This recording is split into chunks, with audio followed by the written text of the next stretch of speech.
Esta es la clase número 21 del curso Agua Potable, un enfoque biomédico, organizado por el Centro Universitario de Estudios Medioambientales, Facultad de Ciencias Médicas, Universidad Nacional de Rosario. En esta oportunidad trataremos el tema medición de sulfato en agua.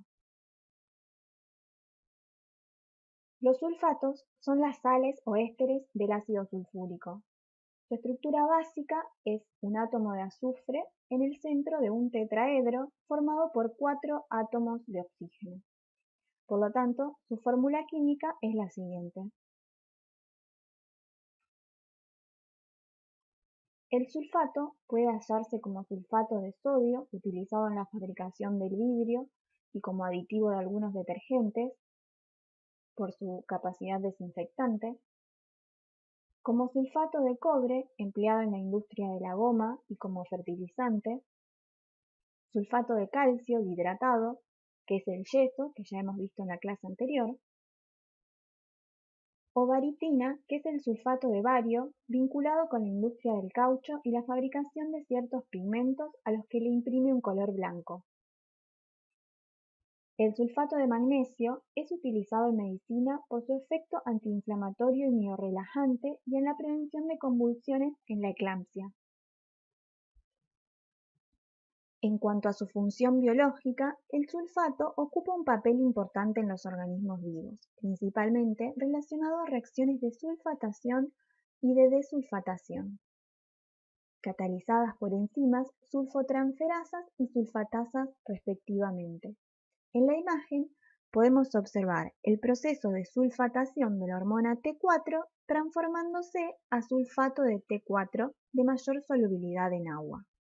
Las sulfotransferasas utilizan como dadores del grupo sulfato al fosfoadenosil-fosfosulfato, representado con la siguiente sigla, que luego de perder el grupo sulfato se transforma en fosfoadenosil-fosfato. El fosfoadenosil-fosfosulfato se sintetiza luego de varios pasos por el agregado del grupo sulfato a partir de ATP. Las reacciones de sulfatación están relacionadas a la fase 2 de los procesos de detoxificación. El agregado del sulfato aumenta la solubilidad del compuesto, posibilitando su eliminación en forma soluble por bilis y por orina. Esta reacción es un ejemplo de la acción de las sulfotransferasas, pero se han descrito más de una docena de isoenzimas que todas tienen en común el agregado de grupos sulfatos a moléculas como hormonas, fármacos y tóxicos. Veremos ahora uno de los elementos que forma parte del grupo sulfato, el azufre. El azufre pertenece a los no metales y se encuentra en la posición número 16, representado por la letra S. Es de color amarillo anaranjado, con un fuerte olor característico, muy común en zonas con actividad volcánica. Es utilizado en la producción de ácido sulfúrico para baterías, como fertilizante en la fabricación de insecticidas y tiene propiedades fungicidas. Los compuestos con azufre suelen ser tóxicos consumidos en grandes cantidades. El azufre es un elemento esencial, dado que forma parte de dos aminoácidos, cisteína y metionina. Veremos ahora el otro elemento que forma parte de la estructura del sulfato, el oxígeno, que también pertenece al grupo de los no metales. Ocupa la posición 8 y se representa con la letra O. Es un elemento, como dijimos, no metálico, altamente reactivo, lo que favorece que forme compuestos con la mayoría de los otros elementos. Es el tercer elemento más abundante del universo, luego del hidrógeno y del helio. Es uno de los átomos constituyentes del agua, como es sabido. La vida como la conocemos no sería posible en su ausencia. Veremos ahora el sulfato en el agua. El sulfato se puede encontrar en casi todas las aguas naturales. Arriba como consecuencia de lluvias, por arrastre de gases con azufre o por actividad industrial. Concentraciones más elevadas se encuentran en aguas subterráneas. El sulfato de aluminio se incorpora a las aguas como parte de la potabilización en un proceso denominado floculación, mediante el cual se aglutinan las sustancias coloidales presentes en el agua, facilitando de esta forma su decantación para el posterior filtrado. La Organización Mundial de la Salud considera que los valores que se presentan en el agua de consumo humano no producen efectos perjudiciales sobre la salud, razón por la cual no establece límites recomendados ni máximos. Sí considera que puede afectar la aceptabilidad, como ya hemos visto con otros elementos presentes en el agua, al modificar su sabor. La presencia de sulfato puede generar un sabor perceptible en niveles muy altos y podría provocar un efecto laxante en consumidores no habituados. El deterioro del sabor varía en función del catión asociado. Se han determinado umbrales gustativos de unas 250 partes por millón para el sulfato de sodio a unas 1000 partes por millón para el sulfato de calcio.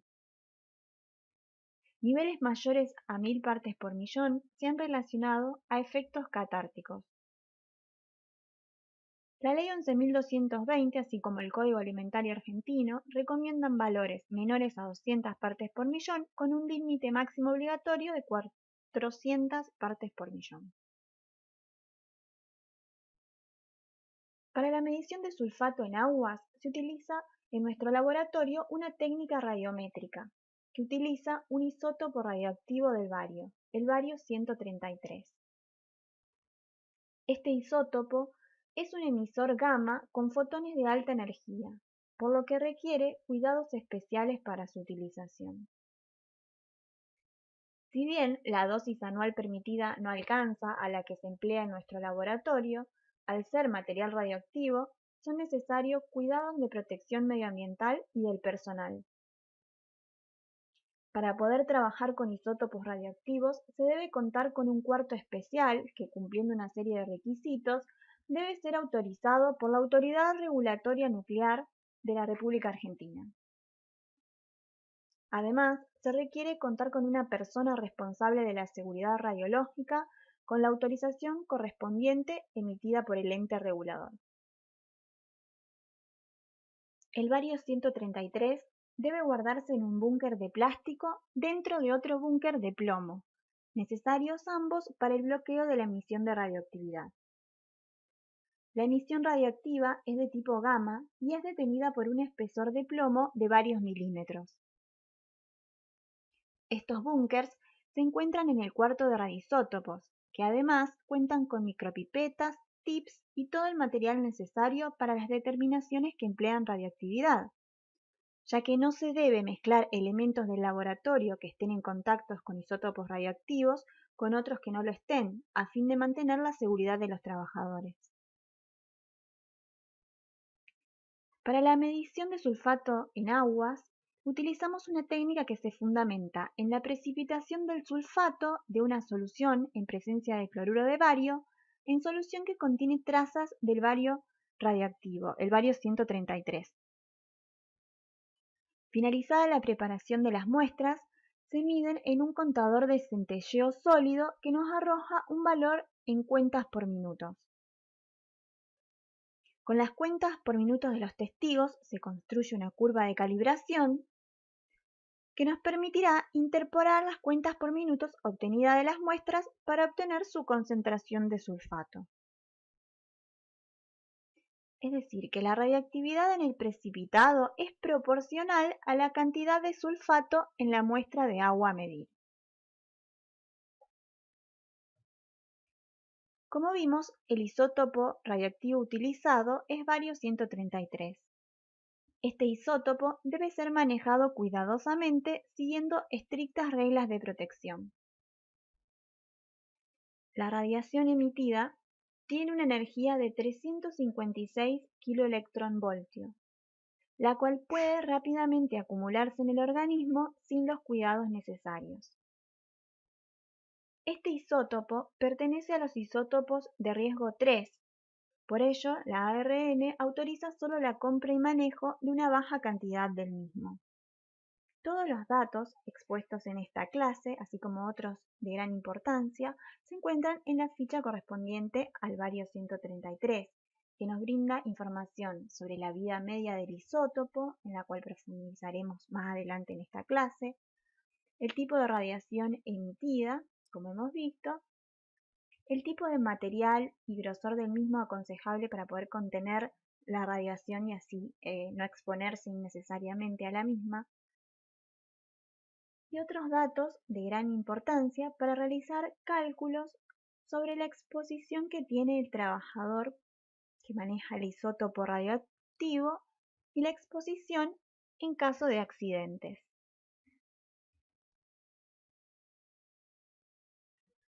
La medición de sulfato en aguas la realizaremos con una técnica radiométrica, ya que como hemos visto utilizaremos un isótopo radioactivo, el bario 133. A continuación, veremos los equipos, instrumentos y materiales que necesitamos para esta técnica. Utilizaremos un contador de centelleo sólido, que está formado por una parte llamada búnker o pozo, que posee un grueso blindaje de plomo para evitar la interferencia de radiaciones externas. Con este mismo motivo de evitar interferencias, el equipo no se lo conecta directamente a la red eléctrica, sino que se utiliza un UPS. Esta otra parte es el contador de centelleo sólido propiamente dicho, que presenta una pantalla que nos mostrará las cuentas por minutos de cada una de las muestras. También utilizaremos una centrífuga adecuada para tubos Eppendorf y un equipo de aspiración con lupa cuyo funcionamiento veremos luego en un video. Además, tenemos las muestras de aguas que vamos a medir, los testigos, utilizaremos 3 testigos, agua destilada para el blanco, un QC y los tubos Eppendorf. Además, utilizaremos micropipetas con los tips adecuados para los volúmenes que deseamos cargar y la solución de trabajo con bario 133, que como mencionamos anteriormente se encuentra en sus respectivos búnker y en el cuarto específico para el uso de radioisótopos. A continuación veremos la tabla que nos explica cómo se deberán cargar los tubos Eppendorf y luego un video explicativo de la técnica. Las dos primeras columnas nos muestran las soluciones a utilizar y sus concentraciones. Tendremos un blanco sin concentración de sulfato, 3 testigos con concentraciones crecientes de sulfato, un QC con 400 miligramos por litro de sulfato y las muestras cuya concentración queremos averiguar. También realizaremos un proceso de adición-recuperación. La siguiente columna nos muestra el volumen en microlitros que agregaremos de agua destilada. 500 microlitros para el blanco, 400 para los testigos y el QC, y a las muestras le agregaremos entre 0 y 450 microlitros, dependiendo si hay que realizar diluciones o no. La próxima columna nos muestra el volumen en microlitros a agregar de testigos y QC, 100 microlitros. Y la siguiente, el volumen en microlitros a agregar de las muestras, que variará entre 50 y 500 microlitros, dependiendo si se realizará o no diluciones. Luego se le agregarán a cada uno de los Eppendorf 100 microlitros del reactivo, nuestra solución de trabajo con bario radioactivo. Para el proceso de adición-recuperación se tomará una muestra y se colocará 400 microlitros de la muestra con 100 microlitros de agua destilada en 2 tubos Eppendorf y 400 microlitros de la muestra con 100 microlitros del testigo 1 en otros 2 Eppendorf. Luego se procederá normalmente agregando la solución de trabajo.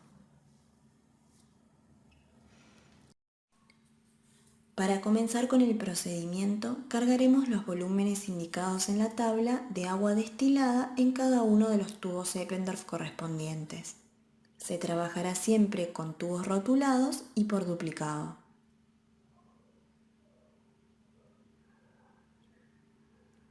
El paso siguiente será cargar los 100 microlitros de cada uno de nuestros testigos y del QC.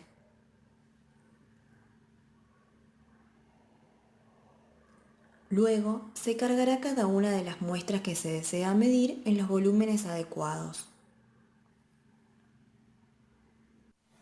Cuando ya todos los tubos Eppendorf se encuentren cargados, se sacará la solución de trabajo que contiene el isótopo radioactivo del búnker. La misma solo deberá ser sacada de su envase antes de realizar el cargado y deberá devolverse al mismo apenas finalice, evitando exponerse así innecesariamente a la radiación. Se trabajará siempre en mesada de metal y se tendrá al alcance de la mano papeles absorbentes por si ocurren derrames.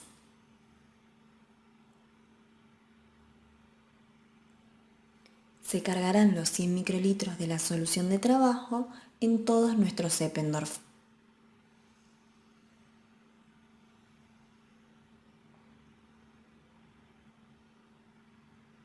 El paso siguiente será cerrar todos los Eppendorf.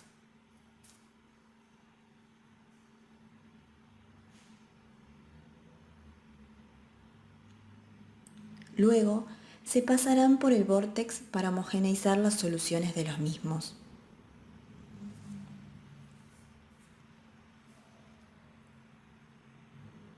Finalmente, se dejarán reposar durante 1 hora.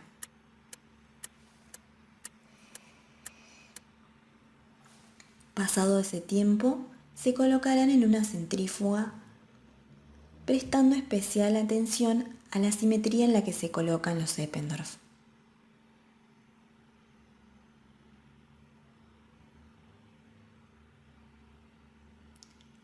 Se colocará en timer en 15 minutos y se encenderá la centrífuga lentamente, prestando atención a posibles ruidos que nos indiquen mal funcionamiento.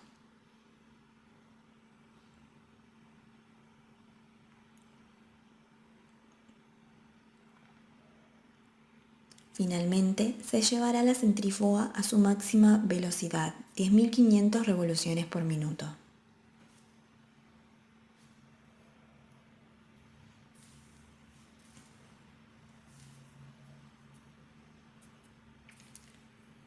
Finalizado el proceso, se retirarán los Eppendorf de la centrífuga.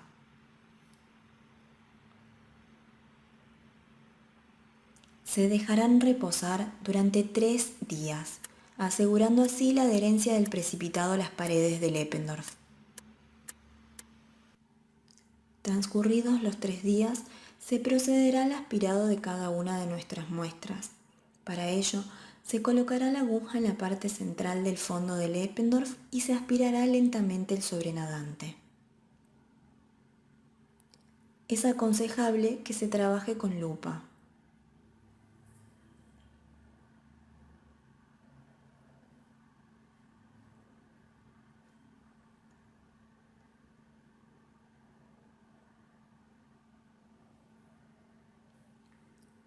En aquellas muestras con altas concentraciones de sulfato, el precipitado se verá a simple vista. Se aconseja colocar la aguja lejos del mismo, evitando posible aspiración.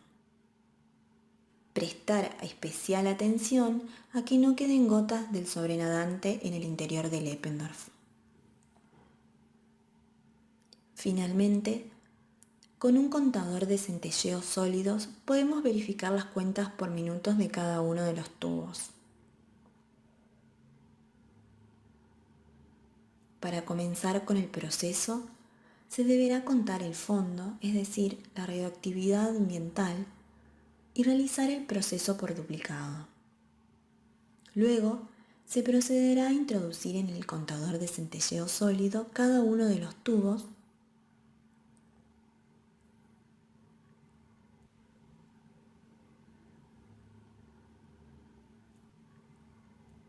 y transcurrido el minuto, el contador de centelleos sólidos nos arrojará el valor de las cuentas por minuto, que será el que registraremos en nuestro cuaderno.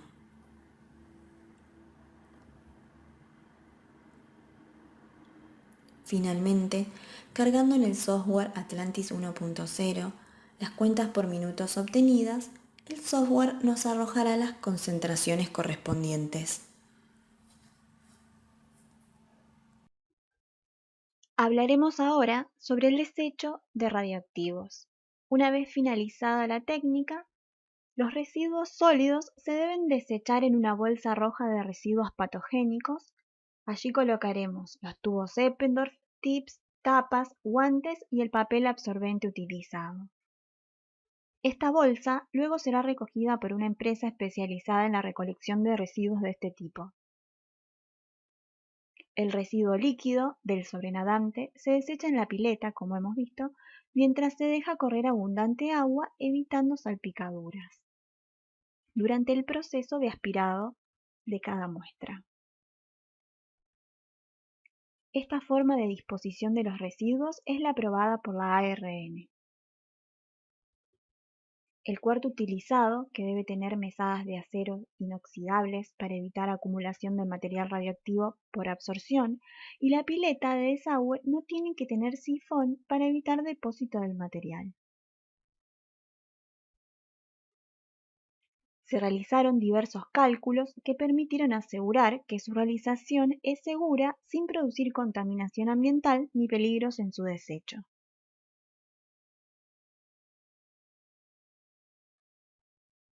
En cuanto a los posibles accidentes que pueden ocurrir, como existe riesgo de derrame de material radioactivo, se debe trabajar siempre sobre una mesada de metal lisa, preferentemente acero inoxidable. Si sucediera algún tipo de derrame, se deberán secar con papel absorbente, que será desechado luego en la bolsa roja de residuos patogénicos junto con el resto del material. Al mismo tiempo, se deberá encender el contador de centelleo sólido y seguir limpiando hasta que la medida arrojada por el contador de cada papel absorbente no discrepe del fondo. Es importante recordar que cada elemento radioactivo tiene una vida media característica, que en el bario, como hemos visto en la ficha, es de 10 años. Es decir, se requieren 10 años para que la radioactividad disminuya a la mitad. Para que se considere seguro, se deben esperar 8 vidas medias. En el caso del bario, esperar 80 años no sería posible, como sí ocurre con otros radioisótopos de vida media más cortas, donde se aconseja que se deje el radioisótopo en un búnker hasta que pasen estas 8 vidas medias. Para finalizar la clase, veremos los resultados obtenidos hasta el momento luego de analizar 364 muestras. El gráfico de la izquierda, un box plot, con la concentración de sulfato de todas las muestras medidas. Como siempre, tiene la línea verde, que representa el límite recomendado, que para el sulfato es de 200 partes por millón, y la línea roja, que representa el límite máximo o obligatorio, de 400 partes por millón. Como podemos observar, más del 75% de las muestras analizadas se encuentran por debajo del límite recomendado. Sin embargo, hay muestras que lo superan y otras que superan incluso el límite obligatorio. El gráfico central, el histograma de frecuencia que ya hemos visto en clases pasadas, presenta el eje vertical con la cantidad de muestras medidas y el horizontal con las concentraciones obtenidas. Como podemos ver, el largo de la barra, de la primera barra, nos indica que la mayoría de las muestras se encuentran por debajo del límite recomendado. Y el gráfico de la derecha, un gráfico de puntos, donde recordemos cada punto representa una muestra medida, donde también tenemos los límites recomendados y obligatorios, podemos observar lo mismo de otra manera. La mayor parte de las muestras se encuentran por debajo del límite recomendado, un grupo de las mismas se encuentran entre el límite recomendado y el máximo, y otro grupo excede el límite obligatorio, llegando incluso a valores muy altos. En el siguiente gráfico observaremos el análisis de sulfato para los distintos tipos de agua: pozo, red, ósmosis inversa, envasada, superficial, filtro y otras. Como podemos observar, el 75% o más de las aguas analizadas se encuentran por debajo del límite obligatorio. La línea negra más oscura, que representa la mediana, como podemos ver, en todos los tipos de agua se encuentran por debajo del límite verde, que es el límite recomendado. Las aguas que poseen un rango más amplio son las de pozo, seguido de las de red, y luego las aguas clasificadas como otras. En este gráfico hemos incluido las aguas superficiales, que representan aguas analizadas de ríos, y las aguas clasificadas como otras, que se trata de aguas de arroyo, tanque de consumo de animales y otro tipo de aguas que no suelen ser de consumo humano. Finalmente, veremos los gráficos del control de calidad. El gráfico de UDS, que recuerden debe dar valores entre -2 y 2 de manera oscilante, en prácticamente todas las determinaciones dio los valores adecuados. La pendiente, que se espera que no tenga tendencias a subas o bajas y nos dan una idea de la sensibilidad de la técnica, parece marchar correctamente, aunque hay que seguirla evaluando a lo largo del tiempo. El tercer gráfico, el de R cuadrado, que recuerden nos da una idea de que también ajusta nuestra curva al modelo elegido y debe dar valores cercanos a 1 en todas las determinaciones, dio valores adecuados superiores a 0,95. El gráfico de puntos azules, que representa el CB porcentual del QC, que nos da una idea del valor medido del QC con respecto a su duplicado.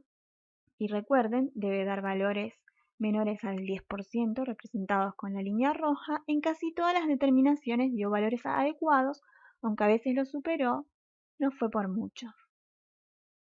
En cuanto al gráfico de puntos verdes sobre la ordenada al origen, se espera también que no tenga tendencias a subas o bajas, y se trata de la cantidad de cuentas por minuto a una concentración cero de sulfato. Parece marchar adecuadamente para esta técnica. Y finalmente, el gráfico de recuperación, que se espera que dé valores cercanos al 100%, como podemos observar en esta técnica, al comienzo dio valores muy lejanos al esperado, pero con el correr del tiempo se va acercando cada vez más al rango deseado entre 90 y 110%. Damos por finalizada la clase de hoy, agradecemos su presencia, el equipo docente del CUEM.